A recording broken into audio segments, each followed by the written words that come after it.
Olá a todos que seguem esse canal do Instituto Newton Sebraga. Eu sou o Newton Sebraga e estou aqui com mais uma edição dos nossos vídeos do nosso canal de dúvidas.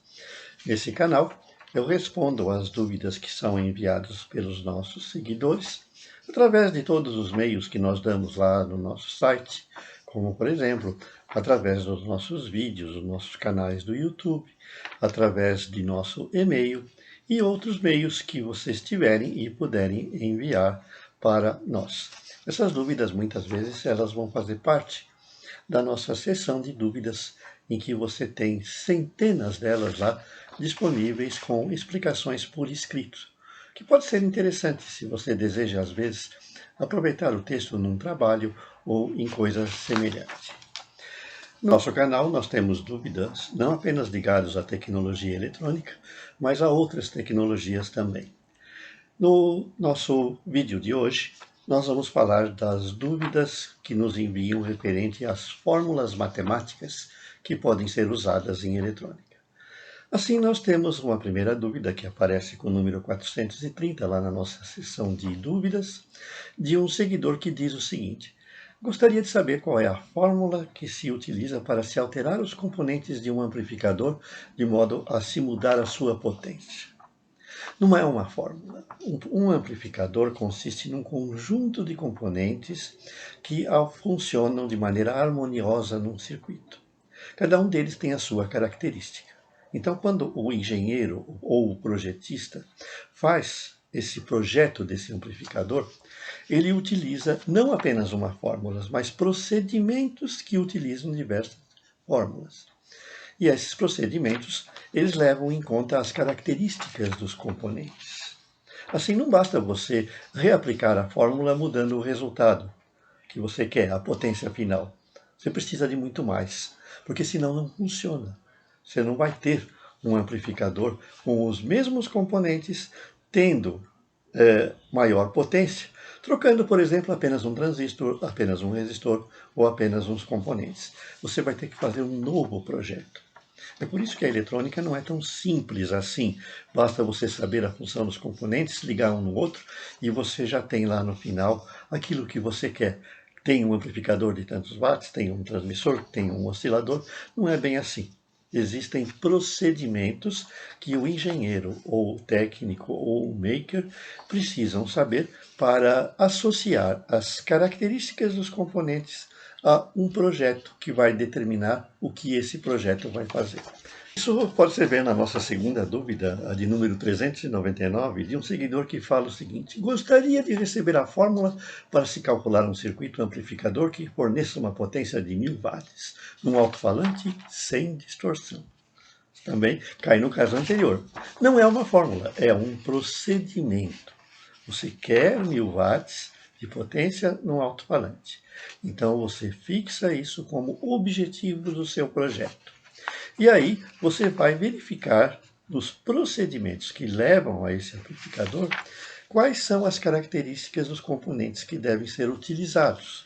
Por exemplo, eu vou calcular resistores, vou calcular capacitores e vou verificar quais são os transistores que vão ter ganho, potência de dissipação, corrente máxima de coletor, que vai funcionar nesse circuito. E a partir daí tem mais.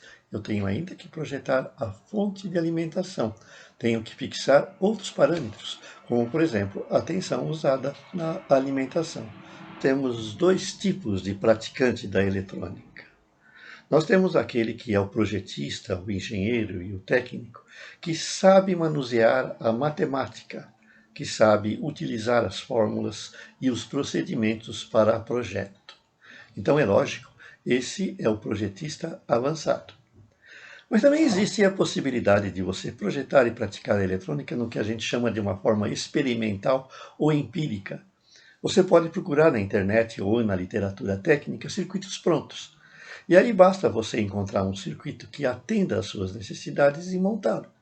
Então, nesse caso, você não vai precisar conhecer a técnica de projeto e muito menos o procedimento para cálculo. A dúvida seguinte, número 611, é justamente relacionada à matemática, que ela é importante nesse caso. Desejo desenvolver um circuito eletrônico. Passei a pesquisar as fórmulas que devo usar, mas estou confuso, tanto em relação à sua complexidade, como também ao seu uso, pois muitas indicam coisas que eu não conheço, certo? O que eu devo fazer? É aquele negócio. Se você quer projetar, você tem que conhecer os procedimentos, tem que conhecer princípios de funcionamento dos componentes, onde eles são usados, os circuitos básicos, que é, vamos dizer, a parte conceitual, mas tem que conhecer também a parte de cálculo, que você tem duas possibilidades. Você pode se tornar um engenheiro ou um técnico capaz de projetar. Então você vai ter que se aplicar no estudo da matemática para poder aplicá-la aos circuitos e aos projetos. Vai ter que se aplicar no conhecimento do modo como essas fórmulas são aplicadas nos circuitos eletrônicos. E é lógico conhecer a eletrônica conceitual, para saber que tipo de componente é o melhor para uma determinada aplicação. Por exemplo, se você está projetando um circuito de radiofrequência e você precisa de um capacitor, você tem que saber que, dependendo do sinal que aquele capacitor vai trabalhar, ele precisa ser de determinado tipo, por exemplo, de mica ou de cerâmica.